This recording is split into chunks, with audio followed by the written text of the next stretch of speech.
राधे राधे छोटा भाई, सब ध्यान देगा। ये है तुम्हारा सवाल नंबर 13, एक्सरसाइज है तुम्हारा 4.1 कक्षा 8, यही ना है।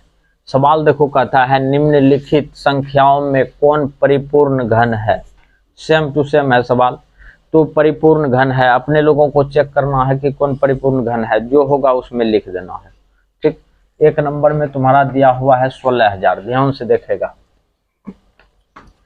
16,000 और 16,000 का निकालते हैं अपने लोग अभाज्य गुणनखंड। निकाल दिया जाए 16,000 का 2 से कितना हो गया तुम्हारा 8,000, फिर 2 से कितना हो जाएगा तुम्हारा 4,000, होगा कि नहीं होगा 4,000, फिर 2 से कितना हो जाएगा 2,000, फिर 2 से हो गया तुम्हारा 1,000। अच्छा, फिर देखो 2 से हो गया तुम्हारा 500, 2 से हो गया तुम्हारा 250, 2 से हो गया तुम्हारा 125, 5 से हो गया 25 और 5 से हो गया 5, होगा ना।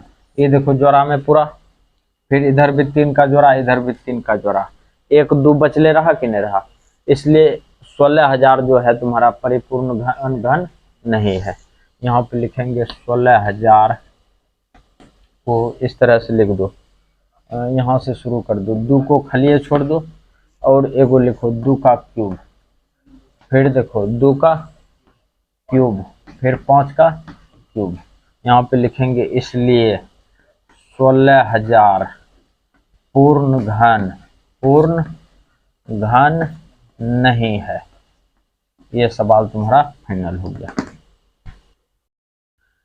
ध्यान देगा भाई, अपने लोगों का सवाल दिया हुआ है दूसरा नंबर 10,000 न है, 10,000 लिख दो। इसको जांच करना है कि पूर्ण घन है कि नहीं है। यहाँ पे 10,000 को अभाज्य गुणनखंड करते हैं तो ये हो गया तुम्हारा 5,000, होगा ना। 2 से हो गया तुम्हारा 2500, 2 से हो गया तुम्हारा कितना 12 दूना 2 का 2 2 दूनी 4, 2 पंचा 10, एगो शून्य हो जाएगा, कितना हो गया 1250 नहीं रे। 2 से हो जाएगा तुम्हारा 600, 6 दूना 12 और 25 दूना 50, और ये हो जाएगा तुम्हारा कितना से 5 से 5 से तो 5 का 5, 5 9 10 25 25, फिर 5 से हो गया तुम्हारा कितना 25, फिर 5 से खा लेगा कितना 5। ये देखो जोड़ा में लगा, लेकिन ये दोनों बचले रह गया, और इधर से ये दोनों लग गया, लेकिन ये दोनों तुम्हारा कौन सी रह गया बचले, रहा कि नहीं रहा। तो यहाँ पे लिखेंगे 10,000 का, इसको अभाज्य गुणनखंड के रूप में लिखो, 2 का क्यूब लिख दिए, फिर 2 गुना 5 दे दो, अच्छा गुना दे दो 5 का क्यूब, यहाँ पे लिख दो, काहे कि इस पर भी क्यूब रहता तब परिपूर्ण घन होता। यहाँ पे लिखेंगे इसलिए 10,000 क्या हजार 10,000 परिपूर्ण घन नहीं है। कोई तकलीफ, ये तुम्हारा सवाल यहाँ पे फाइनल हो गया। ध्यान देगा भाई, अपने लोग यहाँ पे 3 नंबर में चलते हैं। 3 नंबर में दिया हुआ है तुम्हारा 900, 900 का करते हैं अभाज्य गुणनखंड 900। अब अपने लोग इसको खिलाते हैं कितना से 2 से, कितना बार में 450, 450, 2 से हो गया तुम्हारा 200 कितना 25, फिर इसको खिला दो 3 से, 3 7 21, 3 50 15, फिर इसको खिला दो 3 से 25 दिया 75, फिर इसको खिला दो 5 से 5 25। सबका जोड़ा लग रहा है लेकिन क्यूब हो रहा है नहीं हो रहा है। तो यहाँ पे 900 को लिख दो, 900 को लिखेगा 2 का स्क्वायर, 2 का स्क्वायर, 3 का स्क्वायर और 5 का स्क्वायर, आ गया ना। यहाँ पे लिखेंगे इसलिए 900 पूर्ण घन नहीं है। ये तुम्हारा सवाल यहाँ पे फाइनल हो गया।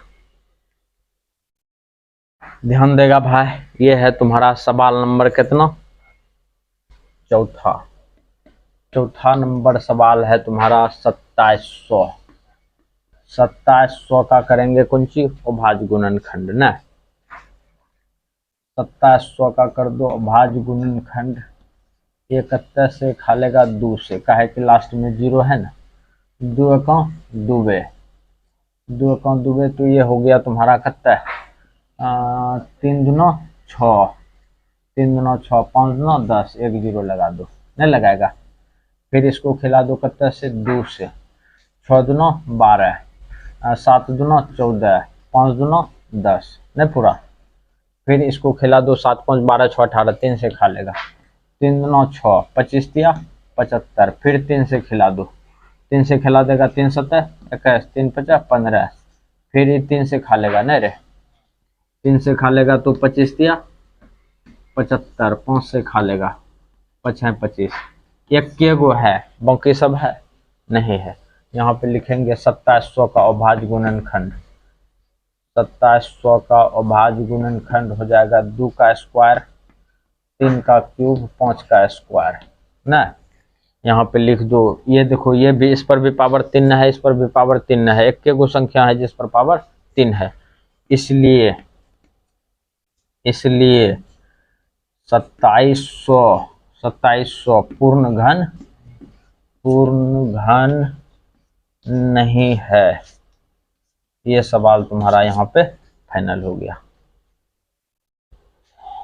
ध्यान देगा भाई, 13 का लास्ट सवाल है। 1000 का अभाज्य गुणनखंड करेगा, 2 से कितना हो जाएगा 500, 2 से कितना हो गया 250, 2 से कितना हो गया 125, 5 से कितना हो गया तुम्हारा 25, फिर 5 से कितना हो गया तुम्हारा 5। इसमें जो है पूरे सवाल में एक 5 नंबर का ही ऐसा सवाल है जो पूर्ण घन है, बाकी सब पूर्ण घन नहीं है। 1000 का अभाज्य गुणनखंड लिखेगा तो 2 का क्यूब होगा और 5 का क्यूब होगा, लिखेंगे, इसलिए 1000 एक पूर्ण घन है। ये सवाल तुम्हारा यहाँ पे फाइनल हो गया।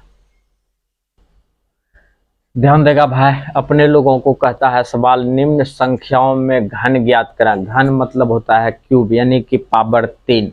अपने लोग यहाँ पे सॉल्व करते हैं और यहाँ पे सॉल्व करने के बाद एक नंबर का है 10, तो इस पर पावर 3 दो, 10 को 3 बार लिखो, 10 को 3 बार लिखेगा, 10 गुना 10 गुना 10, क्यूब ज्ञात करना है तो 1 दे दो, इस पर 3 जीरो बैठा दो। ये सवाल तुम्हारा यहाँ पे कौन सी हो गया फाइनल। अगला मुद्दा समझो 2 नंबर का,